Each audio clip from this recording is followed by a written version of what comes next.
The Adventures of Tom Sawyer, by Mark Twain. Chapter 11. Conscience Racks Tom. Close upon the hour of noon the whole village was suddenly electrified with the ghastly news. No need of the as yet undreamed-of telegraph. The tale flew from man to man, from group to group, from house to house, with little less than telegraphic speed. Of course the schoolmaster gave holiday for that afternoon. The town would have thought strangely of him if he had not. A gory knife had been found close to the murdered man, and it had been recognized by somebody as belonging to Muff Potter, so the story ran, and it was said that a belated citizen had come upon Potter washing himself in the Branch about 1 or 2 o'clock in the morning, and that Potter had at once sneaked off. Suspicious circumstances, especially the washing, which was not a habit with Potter. It was also said that the town had been ransacked for this murderer (the public are not slow in the matter of sifting evidence and arriving at a verdict), but that he could not be found. Horsemen had departed down all the roads in every direction, and the sheriff was confident that he would be captured before night. All the town was drifting toward the graveyard. Tom's heartbreak vanished, and he joined the procession, not because he would not 1,000 times rather go anywhere else, but because an awful unaccountable fascination drew him on. Arrived at the dreadful place, he wormed his small body through the crowd and saw the dismal spectacle. It seemed to him an age since he was there before. Somebody pinched his arm. He turned, and his eyes met Huckleberry's. Then both looked elsewhere at once, and wondered if anybody had noticed anything in their mutual glance. But everybody was talking, and intent upon the grisly spectacle before them. "Poor fellow! Poor young fellow! This ought to be a lesson to grave robbers. Muff Potter'll hang for this if they catch him." This was the drift of remark, and the minister said, "It was a judgment. His hand is here." Now Tom shivered from head to heel, for his eye fell upon the stolid face of Injun Joe. At this moment the crowd began to sway and struggle, and voices shouted, "It's him! It's him! He's coming himself!" "Who? Who?" from 20 voices. "Muff Potter!" "Hello, he's stopped! Look out, he's turning! Don't let him get away!" People in the branches of the trees over Tom's head said he wasn't trying to get away, he only looked doubtful and perplexed. "Infernal impudence," said a bystander. "Wanted to come and take a quiet look at his work, I reckon. Didn't expect any company." The crowd fell apart now, and the sheriff came through, ostentatiously leading Potter by the arm. The poor fellow's face was haggard, and his eyes showed the fear that was upon him. When he stood before the murdered man he shook as with a palsy, and he put his face in his hands and burst into tears. "I didn't do it, friends," he sobbed. "'Pon my word and honor, I never done it." "Who's accused you?" shouted a voice. This shot seemed to carry home. Potter lifted his face and looked around him with a pathetic hopelessness in his eyes. He saw Injun Joe, and exclaimed, "Oh, Injun Joe, you promised me you'd never—" "Is that your knife?" And it was thrust before him by the sheriff.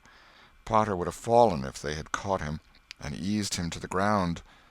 Then he said, "Something's told me if I didn't come back and get—" He shuddered, and then waved his nerveless hand with a vanquished gesture, and said, "Tell 'em, Joe, tell 'em! It ain't any use any more." Then Huckleberry and Tom stood dumb and staring, and heard the stony-hearted liar reel off his serene statement, they expecting every moment that the clear sky would deliver God's lightnings upon his head, and wondering to see how long the stroke was delayed. And when he had finished, and still stood alive and whole, their wavering impulse to break their oath and save the poor betrayed prisoner's life faded and vanished away, for plainly this miscreant had sold himself to Satan, and it would be fatal to meddle with the property of such a power as that. "Why didn't you leave? What did you want to come here for?" somebody said. "I couldn't help it, I couldn't help it," Potter moaned. "I wanted to run away, but I couldn't seem to come anywhere but here." And he fell to sobbing again. Injun Joe repeated his statement just as calmly, a few minutes afterwards, on the inquest, under oath, and the boys, seeing that the lightnings were still withheld, were confirmed in their belief that Joe had sold himself to the devil. He was now become to them the most balefully interesting object they had ever looked upon, and they could not take their fascinated eyes from his face. They inwardly resolved to watch him, nights, when opportunity should offer, in the hope of getting a glimpse of his dread master. Injun Joe helped to raise the body of the murdered man and put it in a wagon for removal, and it was whispered through the shuddering crowd that the wound bled a little. The boys thought that this happy circumstance would turn suspicion in the right direction, but they were disappointed, for more than one villager remarked, "It was within 3 feet of Muff Potter when it done it." Tom's fearful secret and gnawing conscience disturbed his sleep for as much as a week after this, and at breakfast one morning Sid said, "Tom, you pitch around and talk in your sleep so much that you keep me awake half the time." Tom blanched and dropped his eyes. "It's a bad sign," said Aunt Polly gravely. "What you got on your mind, Tom?" "Nothing. Nothing to know of." But the boy's hand shook so that he spilled his coffee. "And you do talk such stuff," Sid said. "Last night you said, 'It's blood, it's blood, that's what it is.' You said that over and over, and you said, 'Don't torment me so, I'll tell.' Tell what? What is it you'll tell?" Everything was swimming before Tom. There's no telling what might have happened now, but luckily the concern passed out of Aunt Polly's face, and she came to Tom's relief without knowing it. She said, "Sho, it's that dreadful murder. I dream about it most every night myself. Sometimes I dream it's me that done it." Mary said she had been affected much the same way. Sid seemed satisfied. Tom got out of the presence as quick as he plausibly could, and after that he complained of a toothache for a week, and tied up his jaws every night.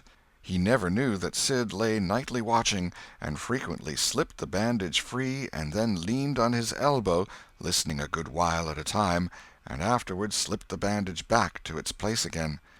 Tom's distress of mind wore off gradually, and the toothache grew irksome and was discarded.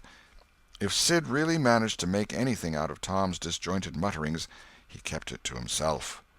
It seemed to Tom that his schoolmates never would get done holding inquests on dead cats, and thus keeping his trouble present to his mind. Sid noticed that Tom never was coroner at one of these inquiries, though it had been his habit to take the lead in all new enterprises. He noticed, too, that Tom never acted as a witness, and that was strange, and Sid did not overlook the fact that Tom even showed a marked aversion to these inquests, and always avoided them when he could. Sid marveled, but said nothing. However, even inquests went out of vogue at last, and ceased to torture Tom's conscience. Every day or two, during this time of sorrow, Tom watched his opportunity, and went to the little grated jail window and smuggled such small comforts through to the "murderer" as he could get hold of. The jail was a trifling little brick den that stood in a marsh at the edge of the village, and no guards were afforded for it. Indeed, it was seldom occupied. These offerings greatly helped to ease Tom's conscience. The villagers had a strong desire to tar and feather Injun Joe and ride him on a rail for body-snatching, but so formidable was his character that nobody could be found who was willing to take the lead in the matter, so it was dropped. He had been careful to begin both of his inquest statements with the fight, without confessing the grave robbery that preceded it. Therefore it was deemed wisest not to try the case in the courts at present. End of chapter 11.